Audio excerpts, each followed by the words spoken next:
قصدوا من كل فج عميق أتوا ملبين.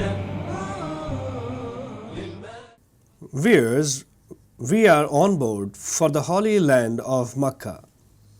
Now it's turn of Miqat.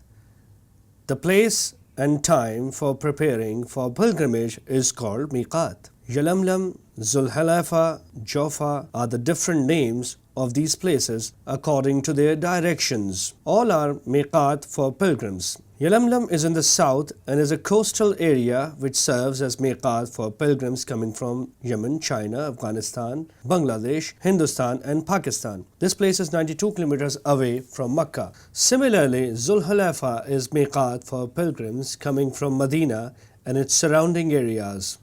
The present name of Zulhulaifa is Beri Ali or Abar Ali. This is nearer to Medina and it's 450 kilometers away from Makkah. These days, it is preferable to travel by air, so it is better to wear ihram from the airport, but saying of Talbi should be started from Miqat. Miqat will be announced in aeroplane. I would like to tell a wrong practice of pilgrims here of wearing ihram after reaching Jeddah.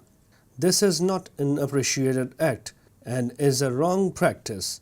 Viewers, Miqat's limit starts now, and now you will intend for Umrah by saying these words. Talbih, to say in ihram.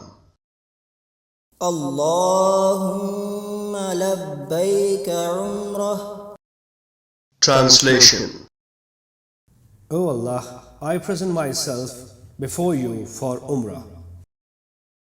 If you are doing Umrah for others, then in the end after an, take their names. For instance, an somebody bin somebody. During the journey, call Talbi and Tawheed loudly. Labbaik Allahumma labbaik, labbaik la sharika laka labbaik, innal hamda wa ni'mata laka wal mulk la sharika lak, labbaik Allahumma labbaik, labbaik la sharika laka labbaik, innal hamda wa ni'mata laka wal mulk la sharika lak. It is desirable for women to say it lightly. Upon entering Masjid-e-Haram, the holy mosque, stop saying Talbi.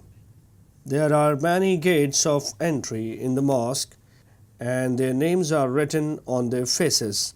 So you can enter in Masjid-e-Haram from any of the gate. Now start Tawaf.